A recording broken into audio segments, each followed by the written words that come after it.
This is CRM Audio, the Microsoft Business Applications podcast with your hosts, Business Solutions MVPs Joel Lindstrom, George Dubinsky, and Sean the CRM Hobbit Tabor. This episode is brought to you by Maplytics by Inogic. Maplytics by Inogic is a market-leading certified for Microsoft Dynamics 365 geoanalytical mapping app. Maplytics empowers users with powerful map visualizations and routing capabilities within Dynamics CRM to drive better sales, improve business processes, and engage the right customers at the right time. Maplytics now works with Dynamics 365 version 9 and the Dynamics 365 app for mobile and tablet. Inogic's a leading Microsoft Gold Dynamics CRM ISV delivering best-in-class Dynamics 365 solutions as well as cost-effective and high-quality programming services. We thank Maplytics by Inogic for sponsoring CRM Audio, the Microsoft Business Applications podcast.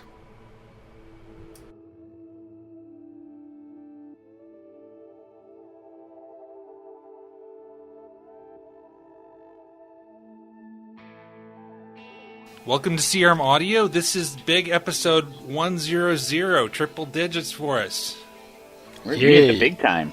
Well, I feel like I should put asterisks next to the 100 because, I mean, we published like 100 episodes this month alone. So, but I mean, no, this is, and frankly, if you counted every like special episode and conference, get together and things like that, we've had 100 episodes of CRM Audio. But this is numerically number 100, so we like to have celebrate milestones. So this is a milestone. Absolutely. Yep. So at 2 a month, how many years have we been doing this? Almost over 3? We started in 2015. Wow. We're going on 4 years? We're coming up on 4 years because and actually last week we had the 5th birthday of CRM Tip of the Day. Wow. Which I realized because I started getting congratulations on your work anniversary on LinkedIn emails, and I realized like I had put CRM Tip of the Day as you put CRM Tip of the Day as the workplace. Yeah, it's a place I work. Yeah. And my boss is a real task driver. Let me tell you. So that's how I knew, and then I realized. So we did that from late 2013, and then it was spring 2015 when I had simultaneous conversations with Hobbit and with George saying, "Hey, we want to do a podcast, and why not? Yeah. I don't know how your podcast works. Let's try it." Yeah. And back then, young Hobbit was not even an MVP. Mm-hmm. And we've been having hard times.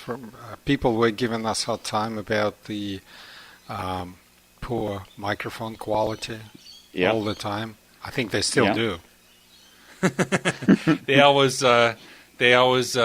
say something like that. But anyway, do you remember what was our second series we started? The second series was Power BI and More. Yes, which is originally Captain Redlace's Power BI Corner. Wait. Right. Is that the trivia time? Is that like where you... I think we're diving right into CRM Audio trivia, George. He didn't announce it. Okay. Now I'm ready. I think back then what we were talking about in 2015, we were talking about, on-premises primarily, what was different with online, where's the product going. It was a struggle to come up with 2 episodes a month. Now we had 5 episodes published last week alone. Mm-hmm. All on different topics and by different people. Don't give people impression that all we do is record in audio episodes. I don't know about you, George, but that's all I do. I do it a lot too, George. Someone should tell your employers. Yeah, well. Somebody should tell Sean's boss. Yeah, my boss is a real, he's real good about it. So, I've got the idea. How about that? You guys bring boss to a podcast day. How's that? I'm Sean's boss, so... Yeah. Oh. So we do that every time. Oh, okay. So I make it part of his annual performance review that he needs to do a minimum number of podcasts. Damn, I didn't realize that. I think we should. I think we should mention Marcus Erlandson at CRM Rocks. He was the first CRM podcaster, as far as I know. So we don't claim to have invented anything. I think we do things a little bit differently, and we have our style. He has his. He's good at what he does. But I just wanted to mention him because, he's got better microphones. That's for sure. He's got better microphones. Yeah, and he, among other podcasters, were kind of my inspiration for getting into it. And who are the other podcasters? Just a number of podcasters I've listened to throughout the years. I can't name them all. In general, I thought in CRM. I struggle to remember the name. No, and we were originally CRM Audio, the Microsoft Dynamics CRM podcast. Then we turned into CRM Audio, the Dynamics 365 podcast. Now we're CRM Audio, the Microsoft Business Applications podcast. Yeah. And what's been cool is as we've grown and have other series, I love seeing it be one of the accelerators to other people becoming MVPs. And all the people who become MVPs, I'm not saying we're the reason they did it, but just seeing other people. All I'm saying is if you want to get hired by we are the Microsoft reason they did it. Become an MVP, come on CRM Audio, because that's the thing is every one of our long-time hosts has either gotten hired by Microsoft or become an MVP. Joe, if you don't say it, I'll say it. We are the enablers. We're an MVP machine, is what you're saying, George. Hobbit, you into all this, heroes stuff? Yes. Marvels and stuff. How's that Absolutely. Superhero, the enabler? Well, that's a pretty sad hero, I guess. Why? You enable others to perform miracles. Well, that's right, yeah. I stamp the paperwork allowing them to go on to their dutiful mission. And on 2 occasions, I did forget to hit the record button, and my co-host never let me forget about that. I saw Sean recently posted a memory from Facebook from 3 years ago about how I'd forgotten to record it, so it's never forget, I guess. Well, at least that was a good one. At least we're now using a tool that records each one of us separately. So if the worst case scenario, we have our own lonely voices. Exactly. And we're talking about a lot more stuff now too. We're talking about Power Apps, Flow, portals, all this stuff that really didn't exist back then. That's been the most interesting thing to watch, the kind of evolution. We're talking about F&O now. I did mention it before. F&O sounds like a cruise ship company, or a railroad that a hobo will hop a ride on. Exactly.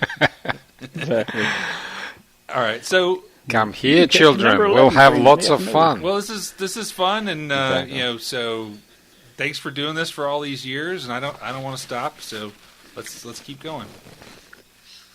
Yep. Well, thanks to you, Joel, because what happens to recordings after they leave the desk is a mystery. Magic. It's a magic. So thank you for doing all the magic all these years. And every few months, George mysteriously disappears someplace where we never hear from him, and then he shows back up again. So that's right. That's right.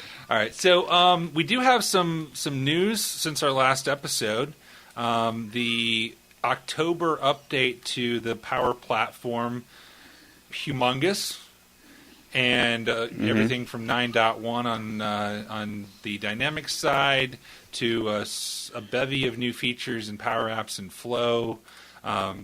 We don't yet have the solution including Power Apps and Flows yet, but it's in preview, and I understand from what Charles Lamanna said at the D365 Friday in Seattle last week that I think general availability is coming in the next short while, like next month or two. I think you can now add flows into solutions. Okay. That's the problem with today's environment. We differ between regions. Like I can do stuff you guys can't do yet. Right. Yeah, so it's funny because North America is like the last one that they push things out to. I guess they want the rest of the world to suffer first with bugs and stuff and get it working really well before they give it to us. No, they just gave up on you because of the metric system history. Well, isn't it kind of the reverse? Because we get all the preview stuff, like the That's real bizarre. alpha, Yeah, beta that's stuff. right. We get it when it's all broken, and Completely then broken. It goes out. It goes out to the world, and we don't get it until last. So. Don't make heroes out of yourself, okay? Okay, yeah, he's the enabler. What are you talking about? I'm the enabler. That's what I do. Superhero enabler. So the enabler would like show up when somebody's in trouble and say, "Hey, let me help you with that." Yeah. So anyway, so the AI for sales stuff, that's North America only. Do you think that has something to do maybe with GDPR? Yeah, because North America, let's turn on this stuff that shows you all this cool stuff that's happening in exchange with people that are someplace else in your company. We don't have GDPR. Come over here. I don't know. But one of the things that jumped out is besides the including them in solutions, one of the things that was mentioned in the Ryan Cunningham update about the October release for the Power Apps and Flow Power Platform was you can now use Power Apps and Flow to manage Power Apps and Flow, which is pretty cool. There's new management connection. In fact, remember the Flow editor or Flow app that is made by John Lee, one of the Australian MVPs. He's SharePoint MVP, and I think he's Flow MVP now as well. I did ask him about how he goes about reading definitions and so on, and he did say that the official way to do it is Flow Management Connector. So it's kind of Flow Inception. Yeah, you do have connectors to read flow definitions and manage flow. So it's flow management. So it's a flow for flow management. And as it grows, we'll need flow for flow management. See, this just gives me a bad feeling because once again, we're putting the robots in charge of the robots, and that never ends well in any science fiction book. That's when, unless you have the enabler. That's right. I'll be the only human that survives. Yeah, that's how that's going to work. Then you won't have anyone to enable. But the machines. Oh, the machines. Yeah. Okay. Yeah. Is it just me, or everyone is just as kind of, what's the right word, confused about the release train? Because the confusion is the right word, because I'm getting excited about, let's say, a feature. Let's call it feature X. And I say, it's going to hit the shelves first week of November. And then comes first week of November and the feature is not there, and we ping few people and say, where's the feature X? So I can see feature Y, which wasn't supposed to be there, but I don't see feature X. And saying, we kind of, the one leg of the X was fallen off, so we pushed it 1 week later, and it's for the train second week of November. And it's not so much like I mind it. On one hand, I'm excited because, it missed this one. There's a next train. It's like a subway where trains come in every 5 minutes. But on the other hand, it creates kind of uncertainty. They're saying it's going to hit it, but then it doesn't. And how do you work with the customers, guys? I don't have any customers, but how do you work with the customers? I'll give you a very good example. My customer's waiting for PSA version 3. Okay, and until that happens, it has a particular functionality that the ability to add additional columns to the work breakdown structure is the feature that we're looking for, and it's critical for our go live. Don't ask me why, but it is. So why? We're waiting on that. I said, don't ask me why, didn't I? We've been doing this for 3 years. George hasn't been listening. And really, yet. what it is start now. Yeah, I know. The reality is we need a column of data from another system to be displayed in the WBS to match it up. So we're waiting for that functionality, but it's very vague on when that's going to be, when it's supposed to hit, and it depends on where your instance is, what grouping it is, and it's very.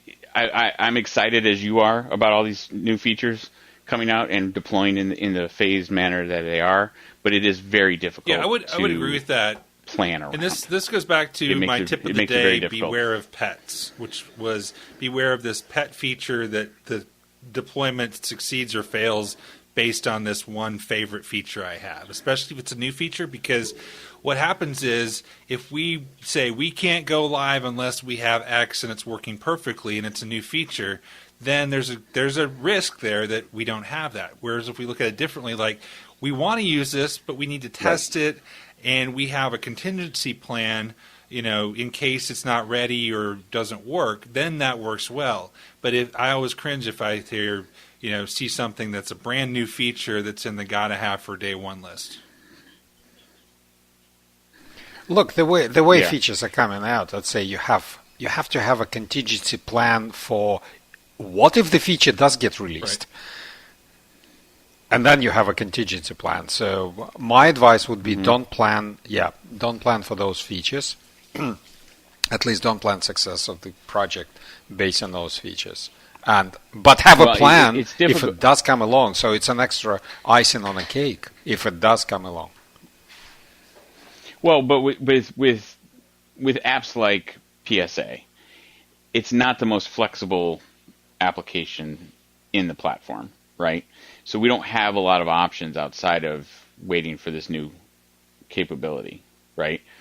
It's not like we can we'd have to do some extensive code to wrangle through this, and it would probably be unsupported at that. Well, let me give you an example. It's tough. It's tough, especially with some of these other apps who want to have their attachments stored in Azure Blob because of the cheaper storage. But we know, based on what was announced a month or two ago, that light storage is coming for attachments, where by standard feature, your Dynamics attachments are going to be stored someplace else. I was talking to somebody last week who wanted that, and I told them that, hey, this is coming. We don't know for sure it's going to be in April. Have a good idea it is, but let's not bake our whole solution on it. But still, I'm not saying you should switch to custom, because there's a value in having it in that standard train, because you'll be able to use relevant search to search those documents. And so, that's a good thing. One thing I've seen is I've had customers notice that pieces are showing up before the solution gets there. So like before 9.1 came, we had a form that said sales AI and accounts. We had the button for immersive flows. We had all these things that were visible to system admins but not general users. And the reason they're doing that is they're doing that intentionally, so it's not a big jump when they turn on this new feature. They're adding the skeleton of that feature in releases before they release the actual feature. I think you're giving them too much credit, honestly. Okay. Yeah, I think you do. I think it's getting released this way because of multiple people working on their parts, and when part X is complete, and the person can sign off, and then they sign off on the pushing this part X because it's done to the specs. You just pushing it in. I mean, what's missing, obviously, in the solution structure is ability to group all the related stuff together and provide visibility, like a drill down, like solution, sub-solution, or whatever you call it, right? But it would be a good visual candy to be able to see, portals instead of 17 different portal components, like generating GUIDs or something like this. There's good reason why components are there as separate solutions, but there is no reason not to bundle them in UI into a single kind of Uber So speaking solution. of solutions, we now have the solution manager inside of the Power Platform or the Power Apps experience. So, George, as the resident developer, you're rolling out a customer that's going to be more of an XRM or Power Platform than a Dynamics solution. Are you ready to jump into the Power Platform Solution Manager, or are you still using the legacy solution management experience? Well, interesting that you mentioned. I'm just working with some of the documents and some of the stuff that is available there, and it's always a challenge because things are fluid. So it's a challenge to document, to create content for, and training content in particular. What I would say is that, you know how content could be level 200, level 300. So 200 is like functional consultant, beginner, and then level 300 going deeper and maybe use some JavaScript, and then level 400 heavy duty developer. So what I would say that Solution Explorer and Power Apps platform is kind of level 200. So it doesn't have all the features, but it has 90% of most used features. For example, I was playing with the relationships the other day, and you can just go in and create relationship and be done with it. What you can't do, you can't, deal with navigation panel. You can't configure cascading. You can't configure visibility in Advanced Find.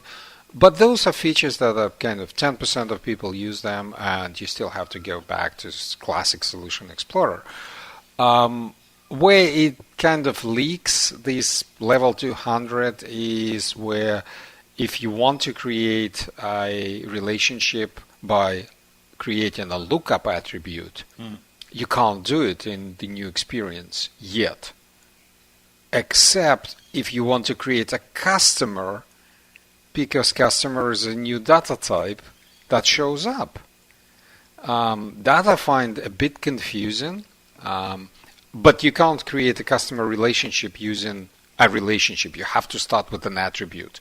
That's why it's kind of gets a little bit confusing. But generally speaking, the direction they've taken is let's get like 80-90% of mostly used features covered in Solution Explorer in the new one.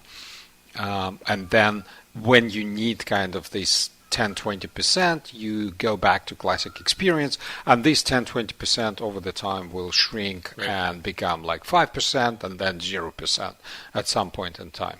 So if you're creating a solution, if you're a quote unquote CRM administrator and you're creating a model driven app experience that's an XRM or P2 type experience, you can still use the legacy solution experience. You don't have to switch to the new one.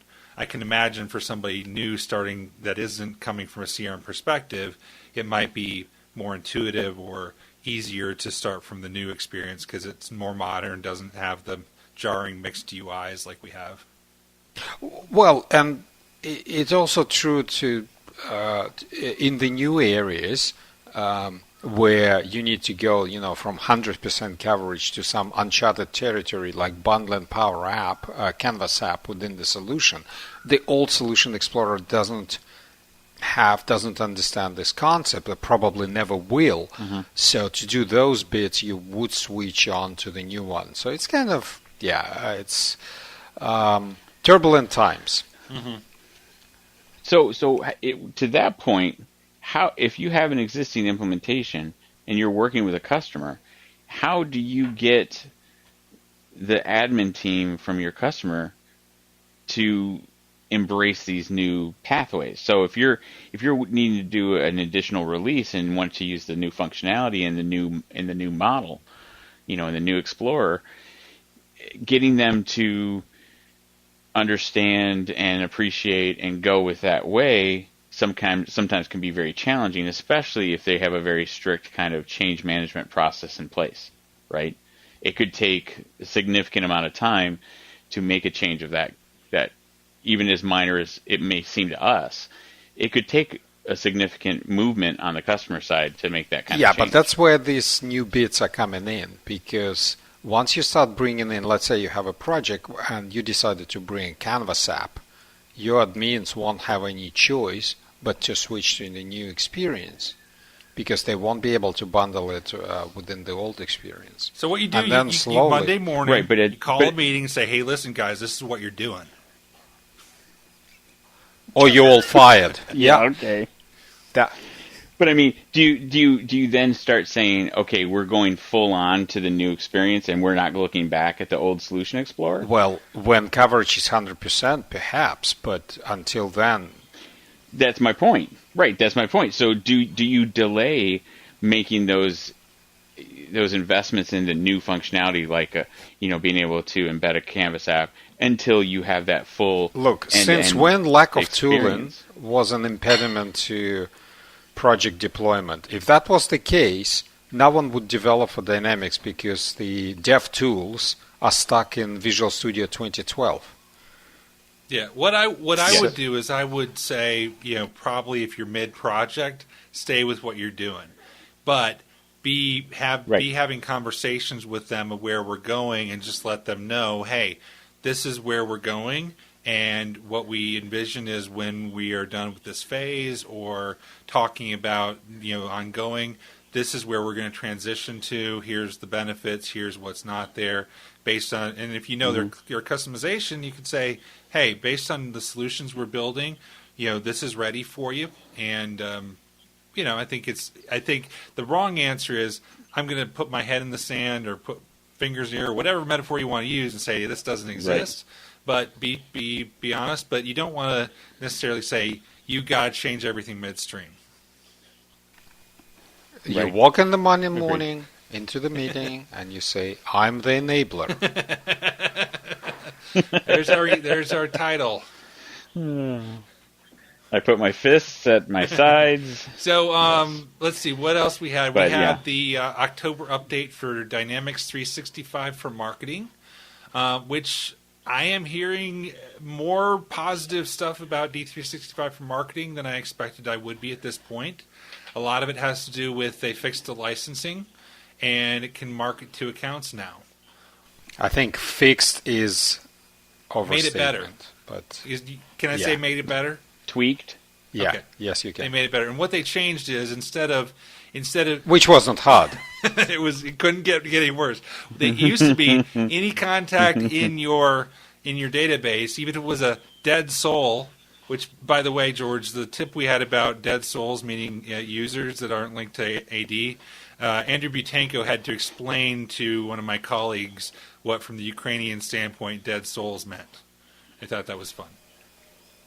So anyway, the idea is even if you had a contact that you weren't marketing to. Oh, wait a minute. Can I just roll on this joke and say that when you mention to someone, I don't want to work in an organization with 1,000 disabled users, and someone said that just doesn't sound politically correct. Records. So we had an email chain going on, and somebody was talking about something about inactive records, and I said I don't think that a company that has, meaning if you had 1,000 disabled or records, you don't have to explain it, Joel. You don't have to work, but it was a poor choice of words on my part.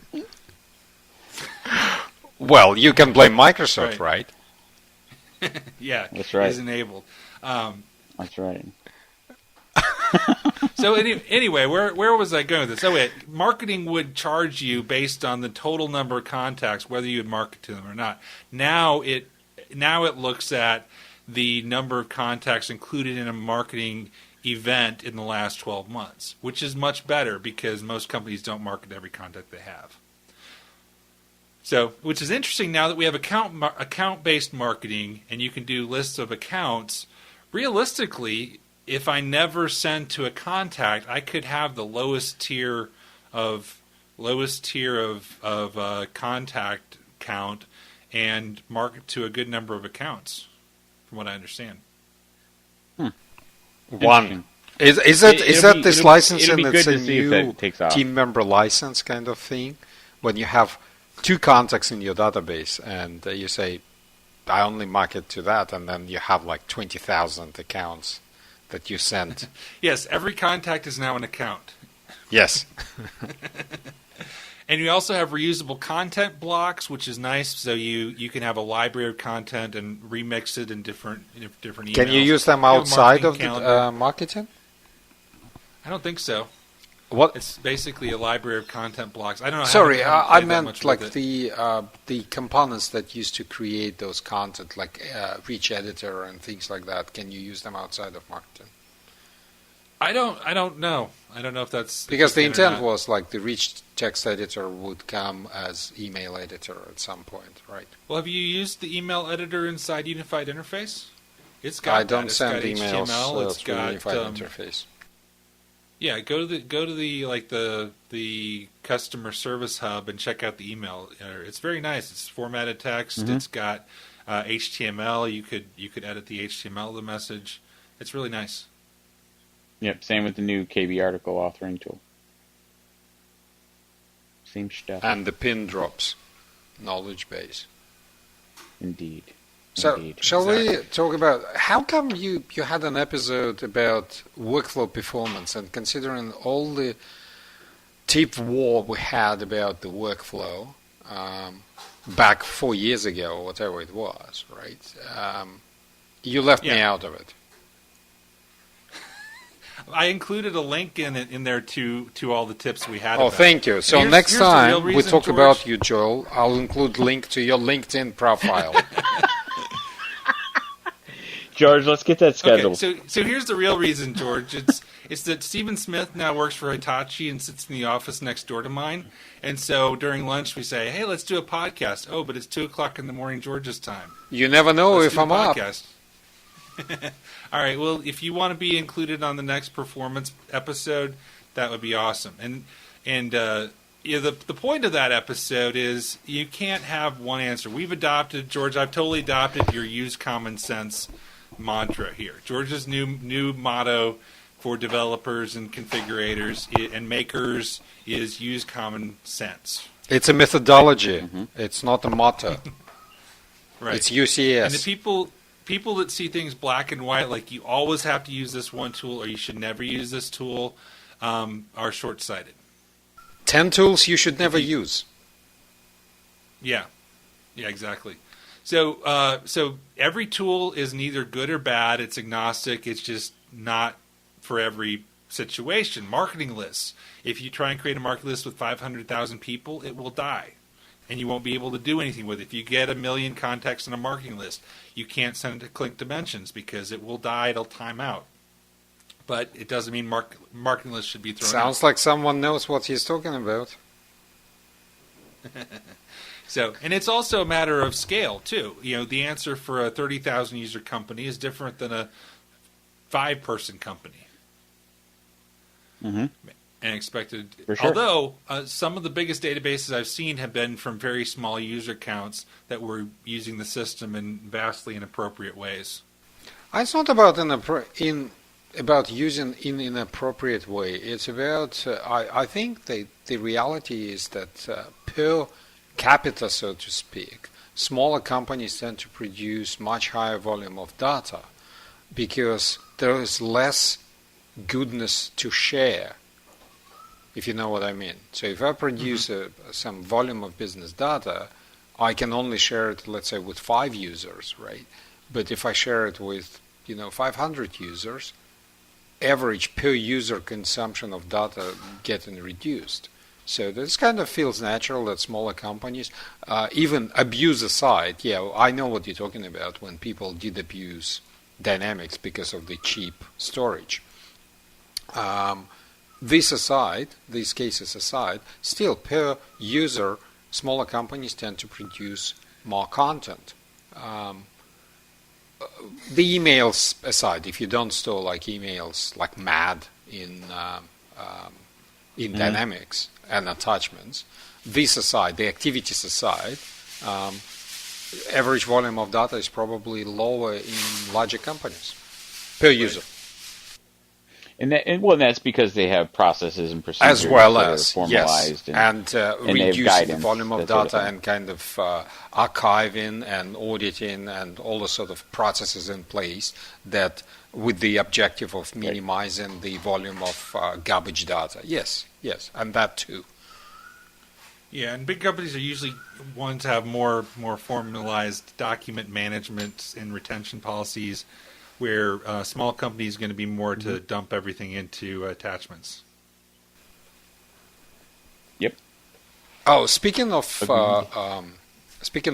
workflows, and there is this ongoing discussion that is Flow gonna completely replace workflow, including synchronous stuff like these, and how good was this a fellow tipster, honorable tipster of ours, Jerry, one of the founders of CRM Tip of the Day, to come up with this parent-child, what I call child labor stuff.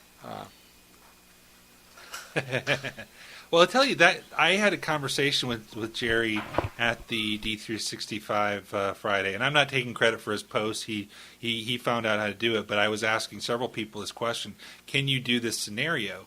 And what was driving this is I recently updated a 2011 environment to D365 Online, and I see a lot of people that still have the old Codeplex workflow assembly. The 2011 one, workflow yes. assembly, and they have workflows doing this. Yeah, and it's functional, but it's not supported. I don't know who wrote it, and there's new versions of that. But my thought was, can Flow do this? And the answer is yes, it can, with some limits. And so I think that's exciting that Flow gives us options to do things. And when I presented the Power Platform at CRMUG Summit, somebody raises their hand and says, well, wait, can I use workflow activities or workflow assemblies? And my answer is a lot of times you don't have to, because you had to extend workflow with assemblies and activities because it had limitations on like being able to update child records or query records and do aggregate operations, where Flow can do that and do it fairly well. So when do you undertake the transition? Do you leave the existing workflows and processes in place and then start afresh with flows going forward and slowly replace your workflows, or what? If you have the distribute workflow plugin, I would replace with a Flow today, because that thing, no guarantee that's going to keep working. If it's a supported workflow and it's functional and works okay, and you don't need it to improve it, then I wouldn't rip it out just to rip it out. But I'll use the send email example. That was a common example of, well, workflow sends email great. It does, but it doesn't. The workflow is really ugly, and it doesn't show up in your sent items when a workflow does. My flows, I have this Sean folder, and whenever I dump folders in it, files in it, it emails them to Sean, and it's awesome. I can put my garbage there, sends it to Sean. Exactly. But anyway, that email shows up in my. No, that's nice. But the really problem nice, the problem is like why it shows up, because you're sending it as yourself, not on behalf of. The problem with that is there is no managing templates in Flow at this point in time. So once the feature catches up and we have some kind of templating in Flow, definitely I would consider Flow. Right. In any case, I liked your explanation from the before. The decision point, right now at least, is that you look at if your workflow in general, if your process communicates with other systems. Another system could be email, your Exchange, right? And if it does, then it's a good candidate for Flow. If it's just purely dynamics, it may or may not be a good candidate for Flow. Right. And what I've added to that caveat since then is if it can do it better in Flow, or if it's better performing. Listen to the episode we had on Friday, which is, the asynchronous versus synchronous. Definitely it's real time, keep it as a workflow or plugin. If it's a background process, look at the overall performance and the fact it executes outside of the scale group. If you're going to be executing a lot of them, there's a benefit for performance to move that to something external like a Flow. Gentlemen, you keep enabling. I have to step out. So you keep doing what you do, and I'll talk to you guys a bit later on. Here's to the next 100 episodes. Indeed, indeed. All right, thanks.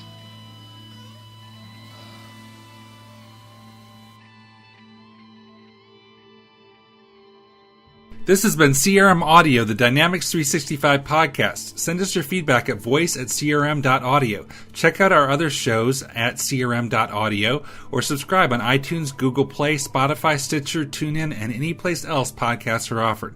This podcast is a production of Dynamics Podcast LLC.